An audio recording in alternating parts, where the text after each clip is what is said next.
आज हम पढ़ेंगे वचन। वचन यानी वचन से क्या तात्पर्य है? नंबर्स। वचन से क्या तात्पर्य है? नंबर। और अब आपको पता है वचन के कितने प्रभेद है? दो। एक वचन, बहुवचन। अब वचन की परिभाषा क्या है? वचन की क्या परिभाषा है? संज्ञा के जिन शब्दों से, संज्ञा व उसके विकारी शब्दों से जिन संख्याओं का पता चलता है, वस्तुओं की अथवा व्यक्तियों की जिन संख्याओं का पता चलता है, उसे वचन कहते हैं। उसे क्या कहते हैं? वचन कहते हैं। जैसे कि अगर आपने यहाँ पर देखा कि राम कक्षा में अकेला बैठा है, राम कक्षा में अकेला बैठा है।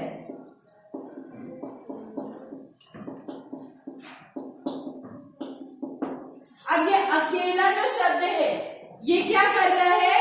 उस कक्षा में बैठे हुए बच्चों का बोध करा रहा है कि उस कक्षा में कितने व्यक्ति है या कौन है। तो यहाँ पर अकेला क्या इंडिकेट कर रहा है? एक वचन। यहाँ पर ये एक वचन का बोध करा रहे हैं। आज पेड़ पर पंछी चहचहा रहे हैं।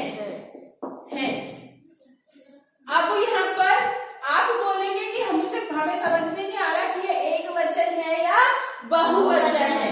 लेकिन कभी कभी शब्दों में जब एक वचन और बहुवचन नहीं समझ में आता तो हमें उनकी क्रियाओं से समझना पड़ता है। हमें उन्हें किससे समझना पड़ता है? यहाँ पर हाँ पे हमने क्या लगाया है? अनुस्वार। क्या लगाया है? अनुस्वार। अर्थात यहाँ पर अनुस्वार लगाने का मतलब है कि यह शब्द एक वचन है। ये किस में आता है? एक वचन। सॉरी, बहुवचन में आता है। किस में आता है? बहुवचन। बहुवचन में आता है। किस में आता है? बहुवचन। जिन शब्दों पर अनुस्वार लगता है वैसे शब्द बहुवचन को इंडिकेट करते हैं। सबसे सीधी और सरल परिभाषा ये है कि जिन संज्ञा शब्दों से हमें किसी व्यक्ति वस्तु के एक होने का पता चलता है वह एक वचन कहलाता है, और जिन संज्ञा शब्दों से हमें किसी व्यक्ति वस्तु आदि का एक से अधिक होने का पता चलता है वह क्या कहलाता है? बहुवचन कहलाता है। जैसे लड़का पढ़ रहा है, लड़का क्या कर रहा है? पढ़ रहा है। ये किस उदाहरण का है? वो है एक वचन का। किसका उदाहरण है? एक वचन का। उसी प्रकार स्त्री घड़े में पानी ला रही है। अब यहाँ पर घड़े में एक ही मात्रा जोड़ दी गई है। इसका मतलब यह नहीं है कि वह बहुवचन में आएगा। जैसे घड़ा, घड़े, घड़ा और घड़े, है ना। अब खरगोश गाजर खा रहा है, खरगोश गाजर खा रहा है। ये किस में आएगा? एक वचन में। ये किस में आएगा? एक वचन में। अब आपने देखा कि यहाँ पर स्त्री, घड़ा और खरगोश, ये तीनों शब्द किसको इंडिकेट कर रहे थे? एक वचन को। किसकी तरफ इशारा कर रहे थे? एक वचन की तरफ। क्योंकि यहाँ पर घड़े शब्द को लाल अक्षरों में नहीं लिखा गया, यहाँ पर स्त्री शब्द को लाल अक्षरों में लिखा गया है, इसीलिए यह एक वचन का बोध करा रही है। अगर वहां पर लिखा होता स्त्रियां घड़े में पानी भरकर ला रही है, क्या लिखा होता? अगर यहाँ पर लिखा होता कि स्त्रियां घड़े में पानी भरकर ला रही है, अर्थात यहाँ पर स्त्रियां, ये अनुनासिक जोड़ने से क्या होगा? या प्रत्यय जोड़कर हमने क्या किया? इसे एक वचन बहुवचन बना लिया। क्या किया? बहुवचन बना लिया। अब यहाँ पर ये शब्द कैसा था? स्त्री। ये वाक्य कैसा था? स्त्री घड़े में पानी भरकर ला रही है। इस अर्थात ये जो स्त्री था, ये शब्द था, ये लाल वहां पर लाल शब्दों से लिखा हुआ है, लाल इंक से, इसीलिए इसको आपको हम दूर समझ पाए कि ये एक वचन है ना। लेकिन वचन में भी जब आपको पता है कि जब हम शब्दों के वचन बदलते हैं, जब हम शब्दों के वचन बदलते हैं तो वहां पर जैसे लड़का लड़के, स्त्री स्त्रियां, बहन बहनें, चिड़ी चिड़िया चिड़िया। अब चिड़िया, चिड़िया का वचन जब हम बदलते हैं, चिड़ी या, चिड़ी या। अब ये चिड़िया का जब हम वचन बदलते हैं तो क्या करते हैं? चंद्र बिंदु लगाते। क्या करते हैं? चंद्र बिंदु लगाते हैं। और वचन बदलते टाइम आपको हमेशा ध्यान में रखना है, जैसे अब अगर हम वचन बदल रहे हैं, मैंने लिखा बेटी, मैंने लिखा बेटी, ये एक वचन शब्द है। ये क्या है? एक वचन शब्द है। मगर इसको जब हम बहुवचन में रूपांतरित करेंगे, इसको जब हम बहुवचन में बदलेंगे, रूपांतरित करना यानी कि बदलेंगे, तभी क्या होगा? बेटिया। काय की मात्रा आएगी? छोटी। क्योंकि शब्दों को एक वचन से बहुवचन में बदलते समय मात्राओं में अंतर आ जाता है। क्या हो जाता है? मात्राओं में अंतर आ जाता है। शब्द जो बड़ी ई की मात्रा है वो छोटी ई में बदल जाती है। अंडरस्टूड? इतना समझ में आया? Yes ma'am. अब आप लोगों ने, हमने देखा कि बहुवचन और एक वचन शब्दों में फर्क हमने यहाँ पर देख लिया, उनको कैसे बदलना है ये भी हमने देख लिया। अब वचन की पहचान करना, वचन की पहचान कैसी होती है? अब संज्ञा, संज्ञा शब्द मतलब कि जैसे संज्ञा, ये कक्षा है, ये कक्षा है।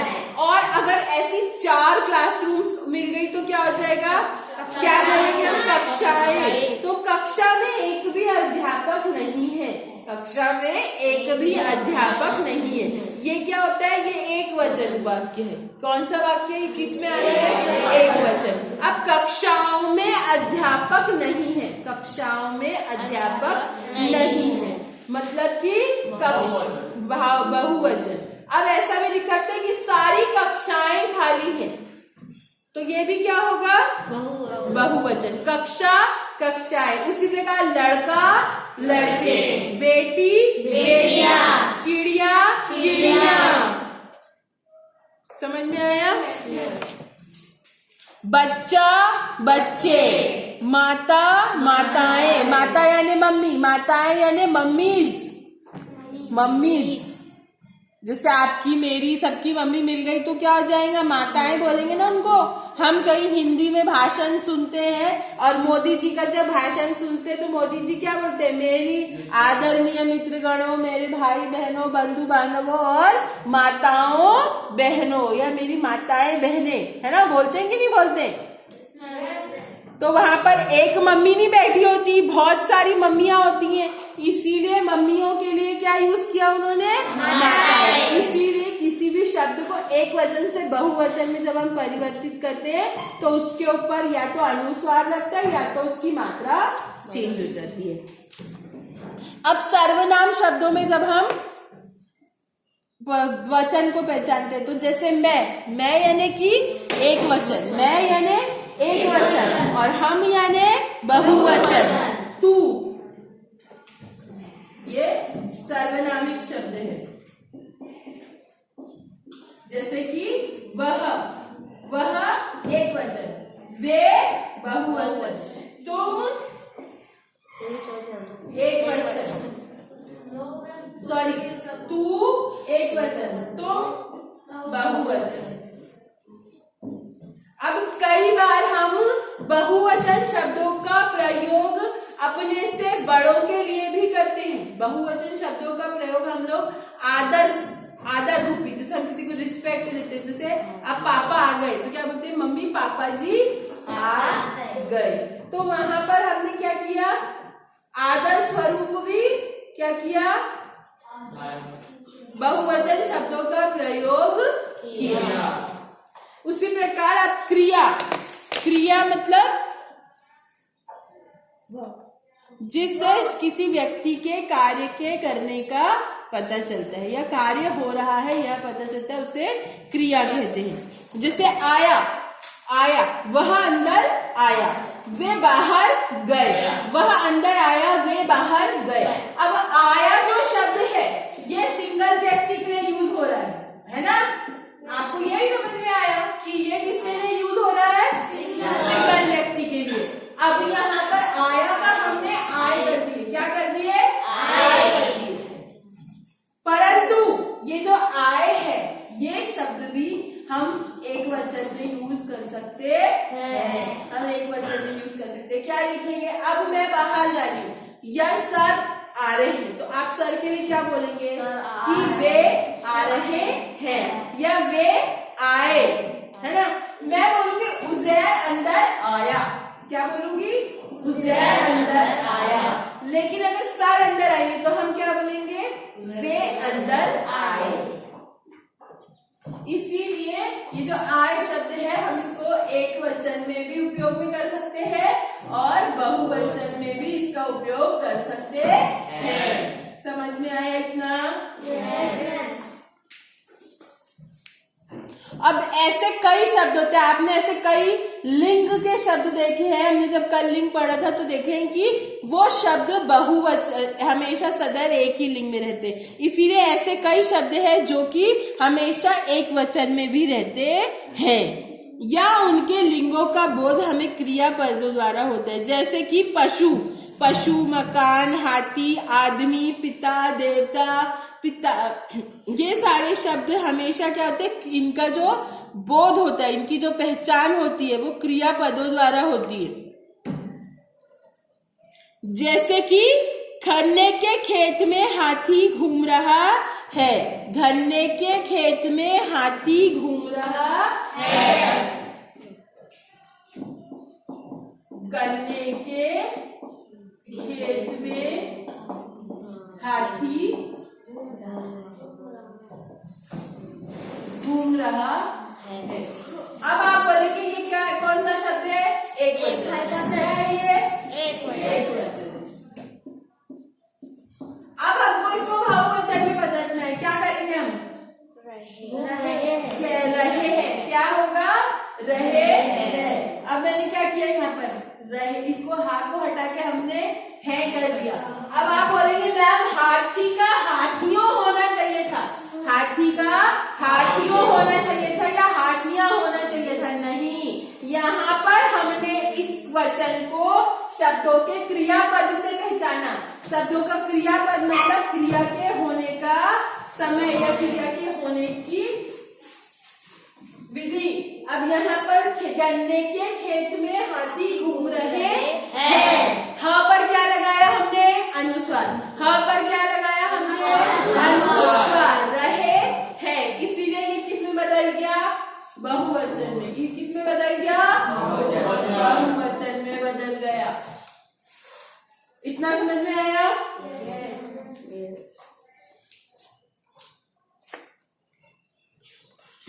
अब देखिए, कहीं पर सम्मान, रिस्पेक्ट देना। मैंने अभी आपको बताया था कि जब हम आदर सूचक किसी शब्दों का उपयोग करते हैं, जब हम किसी शब्द के लिए आदर सूचक शब्दों का उपयोग करते हैं तब भी वहां पर हमें वे शब्द बहुवचन में प्रयुक्त करने पड़ते हैं या उनका उपयोग बहुवचन में करना पड़ता है। जैसे कि मुंशी प्रेमचंद महान कहानीकार है, मुंशी प्रेमचंद महान कहानीकार है। अब आप बोलेंगे कि मैम यहाँ पर तो कुछ समझ में नहीं आ रहा, लेकिन वहां पर क्या लगा हुआ है? हमें क्या है? अनुस्वार। हमें क्या है? अनुस्वार। अर्थात अनुस्वार से हमने क्या समझा?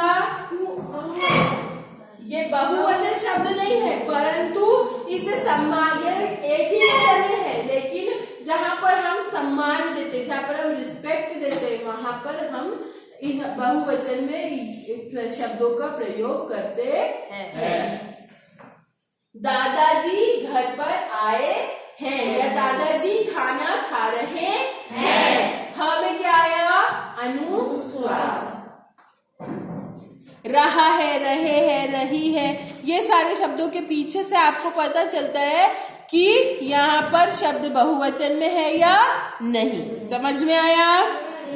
अब कुछ ऐसे शब्द हैं जो हमेशा बहुवचन में ही रहते हैं। कुछ ऐसे शब्द हैं जो हमेशा बहुवचन में ही रहते हैं, जैसे कि दर्शन, आंसू, लोग, केश, प्राण, हस्ताक्षर और होश। ये ऐसे शब्द हैं। दर्शन, हम ईश्वर के दर्शन को गए। अब ईश्वर, हम, ये शब्द किस में आएगा? बहुवचन में। यह शब्द हमेशा बहुवचन में ही रहेगा। आंसू, हमारे आंखों से आंसू बहने लगे।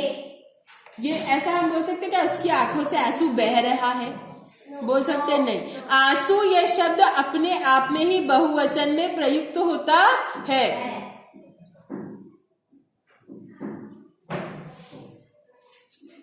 उसके केश बहुत लंबे,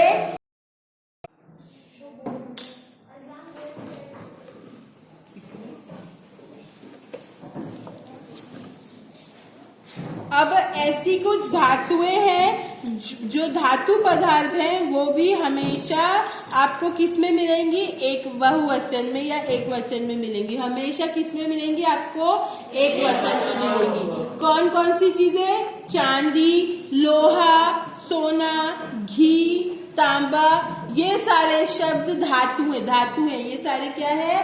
धातु या मेटल्स है। तो ये सारे शब्द हमेशा एक वचन में ही प्रयुक्त होंगे, एक वचन में ही मिलेंगे।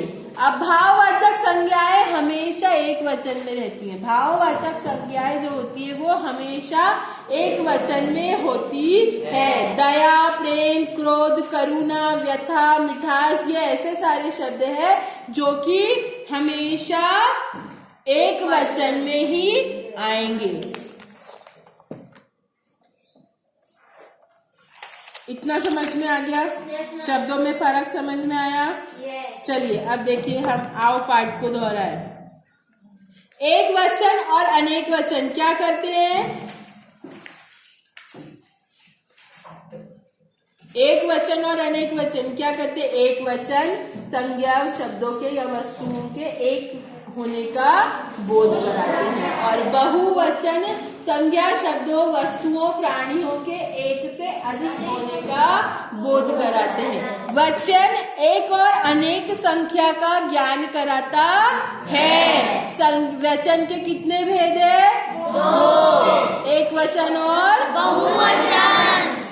एक वचन शब्द क्या एक होने का तथा बहुवचन शब्द किसका बोध कराते हैं? अनेक होने का। वचन की पहचान संज्ञा और सर्वनाम क्रिया द्वारा की जाती है। वचन की पहचान किसके द्वारा की जाती है?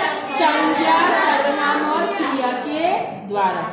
सम्मान देने के लिए हम शब्दों का प्रयोग सदैव बहुवचन में करते हैं। Understood? First 10 words count, just first 10 words. आपको ये पूरे ये जो दोनों है, बच्चा से लेकर धोती तक, ये सारे वर्ड्स आपके पास आपकी कॉपी में लिखे होने चाहिए।